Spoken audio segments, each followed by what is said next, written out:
Radio Sucesos 101.7 FM presenta su noticiero Sucesos con Milton Pérez y Verónica Larrea. Un periodismo libre para una democracia plena. Los hechos y las opiniones de los sucesos que marcan nuestro tiempo.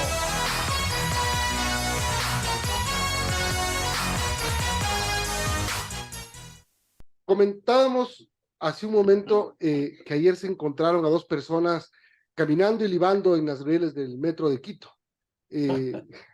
O sea, este ejemplo es que se necesita realmente, nos da a entender que se necesita que la gente sí se familiarice. No sé si lo que se está haciendo sea lo correcto o sea una medida absolutamente política para cumplir con un plazo, pero sí hay que conocer el nuevo sistema que tenemos y que en algún momento va a empezar a funcionar. No, sin duda, sin duda. Y lo que hay que introducir es, como tienen justamente Medellín, que es una de las empresas que va a administrar el metro, esto que llaman cultura metro, porque hay que saber utilizarlo y hay que saber de qué se trata para que efectivamente su funcionamiento pueda ser correcto. Exactamente. Ahora, es posible que si es que se cumple lo que el municipio está ofreciendo y lo que la operadora que ya existe, por suerte, el consorcio Transdev Metro Medellín, el metro estaría ya con pasajeros abierto en marzo. ¿Es posible que sea así? Yo todavía dudo, no es una cosa tan fácil. Y bueno, probablemente sí pueda estar con pasajeros, pero lo que sí va a ocurrir de manera indefectible, me parece, es que la cifra de la demanda que se pensaba que era de 400.000 pasajeros día no se va a cumplir. A mí me parece que si se llega a 120, 150.000.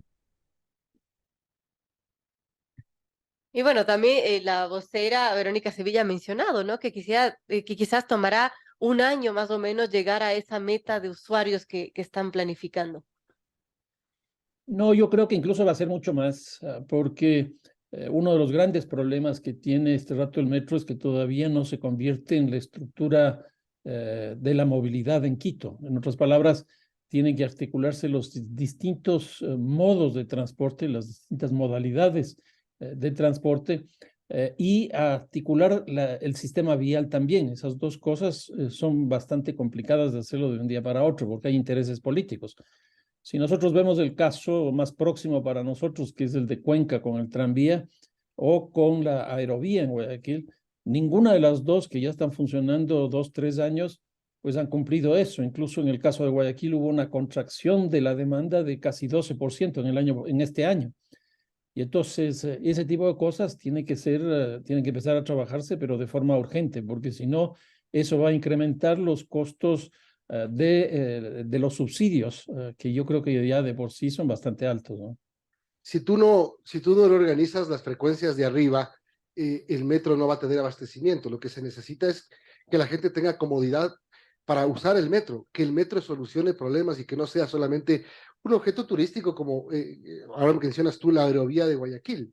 Mucha gente dice, es un tema cómodo, pero yo personalmente conocí la aerovía, estuve un día en la aerovía y nunca vi una persona que debe una funda de compras, por ejemplo. Eso me hubiese dicho a mí, está utilizando como un servicio la aerovía y solamente vi turistas. Entonces el metro tiene que ser una herramienta de transporte y no solamente de novelería y de turismo. No, claro, claro. El sistema metro es un sistema de transporte masivo. Esa es su característica. Porque la bicicleta, por ejemplo, puede ser recreativa, puede ser deportiva y puede ser también de transporte. Pero si nosotros establecemos ciclorrutas, etcétera, eso ya es un concepto de transporte. Y en el caso del metro es fundamentalmente de transporte, lo cual no excluye que vayan turistas, que además es necesario que vayan. Claro. Pero sí, yo creo que ese es un tema absolutamente central. Uno de los temas que va a tener la siguiente administración de la alcaldía de Quito, que va a empezar en mayo, y va a tener que recoger un montón de cosas que están regadas, un montón de cosas que están pendientes. ¿Qué debería hacer el nuevo alcalde? Cualquiera que sea, ya la gente sabrá por quién vota y en qué problema se mete cuando elige. El tema aquí es el que venga, por dónde debe empezar. Pues ahí hay un par de problemas que son muy complejos. El uno es del modelo de gestión que impone el metro al municipio de Quito en general y por otro lado es la parte financiera. En la parte financiera, una de las características que va a tener el próximo alcalde para administrar es que el metro se ha construido hasta ahora con crédito. Es decir, nosotros, los quiteños y quiteñas, no hemos puesto un solo centavo para la construcción del metro. Pero ya a partir del próximo año nos va a tocar pagar ese crédito. Y ahí viene un problema que se produjo justamente el día de la licitación para la construcción del metro. Y es que la administración Barrera hizo un presupuesto que no correspondía con la realidad de 1.500 millones de dólares. Y el rato que llega la licitación, la empresa Acciona Odebrecht, pues gana con el precio más bajo, que era un poco más allá de los 2.000 millones de dólares. Es decir, se incrementó más del 30%. Y eso generó un problema porque el presidente Correa en ese momento decidió que iba a financiar simplemente la mitad de los 1.500, no la mitad de la totalidad. Y esto significó que el alcalde Rodas, porque en su gestión se hizo, decida que el municipio de Quito asuma la diferencia. Eso significa que deberíamos pagar nosotros 1.250 millones de dólares. Por suerte, en la última sesión del Consejo de Quito en honor a la fundación de la ciudad el 6 de diciembre, el presidente ofreció financiar 150 millones de dólares. Pero de todas maneras eso hace que sea una cantidad muy alta. Yo he hecho cálculos en el tiempo que se tendría que pagar eso y más o menos van a ser 60 millones de dólares al año. Y eso significará un incremento de la contribución especial de mejoras y un incremento del impuesto predial. Vi un dato ayer en el Diario del Comercio que se ha recaudado cerca de 80 millones de dólares por impuestos prediales. Pues a eso habrá que añadirle 60 millones de dólares más para financiar el metro. Eso va a generar problemas, Y no solo eso, es el rato que empiece a funcionar el metro, la tarifa es de 45 centavos para 400,000 pasajeros diarios. Si son 150, es más o menos la tercera parte, pues el subsidio va a ser más alto. Yo estimo que ahí no va a bajar de unos 30 a 40 millones de dólares el subsidio. Estamos hablando solo en esas dos cosas, 100 millones de dólares adicionales. Increíble. Son las 8:51, estamos conversando con Fernando Carrión. Yo quiero cambiar de tema, no sé si tienes algo más sobre el tema del metro, quiero hablar de inseguridad. Finalmente, sí, ya que vamos a entrar en ese tema de la seguridad, quizás esa es otra preocupación en torno a la operación del Metro de Quito. Fernando, ¿cómo será controlada esa seguridad ahí abajo, en bajo tierra, ¿no? Que no es lo mismo como superficie. Había muchas preocupaciones también en torno a los sistemas de comunicación y demás.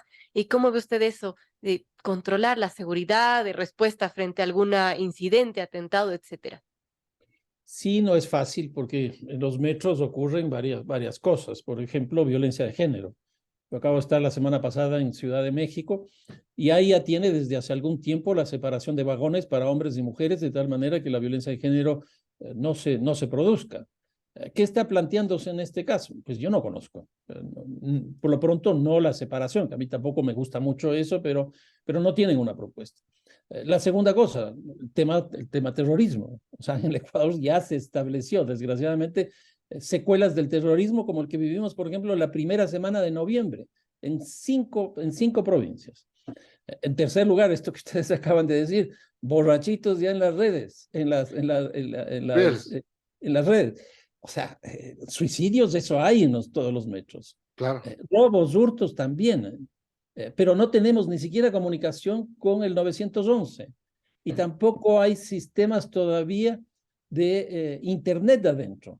Entonces todavía faltan algunas cositas que habrá que irlas corrigiendo con el tiempo. Bueno, hablemos de la inseguridad. Cuando hay digamos, un resultado unánime en todas las encuestadoras, cuando le preguntan a la gente cuál es el primer problema que le preocupa, que es la seguridad, la inseguridad. Luego viene el empleo y otras cosas más, pero la inseguridad se ha llevado todos los miedos de este año. Más de 4,000 homicidios, o estamos por llegar a los 4,000 asesinatos.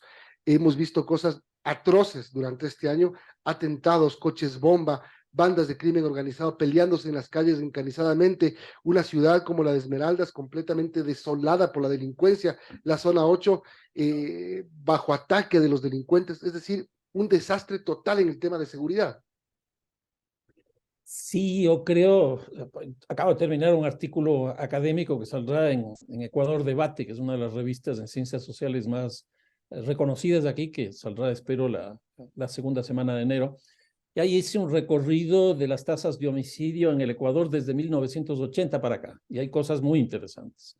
En general hay una tendencia creciente de la violencia. Entonces, en 1980 la tasa era de un poco más de 6 homicidios por 100.000 habitantes. En 2009 se llega a 18. Es decir, en esos 30 años se triplica en 30 años. ¿Qué es lo que pasa? A partir del 2010 al 2017 se baja a una tasa de 5, que es la más baja en ese periodo del 80 para acá, es decir, en 42 años. Pero a partir del 18 hacia acá, se llega a 21 o 22, que eso veremos ya a partir del 1 de enero, lo cual significa que en ese periodo tan corto se cuadruplicaron las tasas de homicidios. Y en este último año, solo en este último año, se duplicó. Y a eso, Milton, habrá que añadir dos cosas adicionales.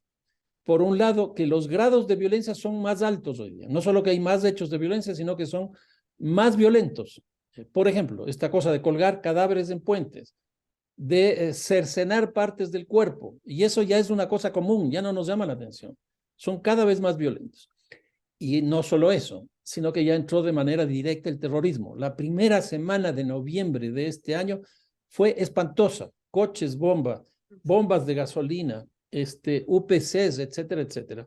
Cosas que nosotros históricamente no habíamos tenido. Yo creo que este año 2023 ha sido el año más violento que hemos tenido prácticamente en toda la historia del Ecuador.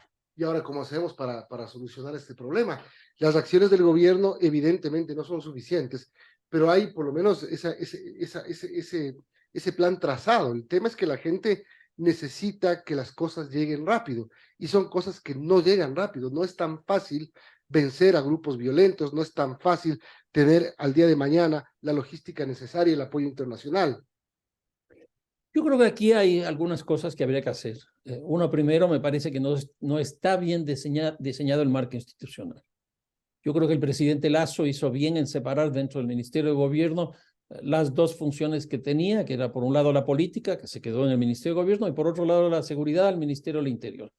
Pero desgraciadamente al Ministerio del Interior le convirtió en Ministerio de la Policía.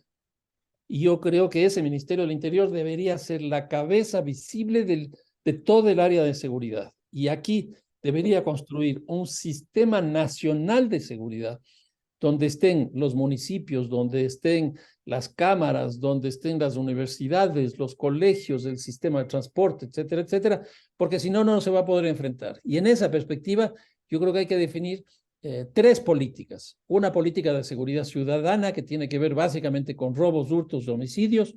Una segunda con el tema del narcotráfico, donde tiene que trabajarse importación, exportación, consumo, lavado, producción. Y una tercera, que es la violencia discriminatoria, donde básicamente el tema del femicidio hoy día es insoportable, es intolerable. Yo creo que este año vamos a terminar con cerca de 300 femicidios al año. Eso significa que cada día y medio hay un feminicidio en el país. Y yo creo que eso es absolutamente necesario. Esto que digo, un marco institucional, unas políticas explícitas y recursos económicos. Tienen que destinarles recursos económicos porque creo yo que una buena política de seguridad es una buena política económica. 8:58, estamos conversando con Fernando Carrión sobre la inseguridad en el Ecuador. Fernando, con esto que usted menciona, ¿cuánto tiempo podría tomar solucionar este tema de la inseguridad? Porque no es algo que se hace de la noche a la mañana. Lo que les acabo de decir al principio, desde el año 80 para acá es una cosa tendencial, que eso me ha dejado a mí pero muy preocupado.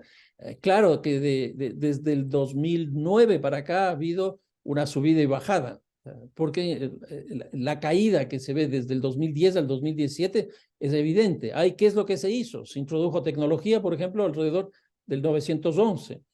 Se introdujo también tecnología para la policía, para las Fuerzas Armadas.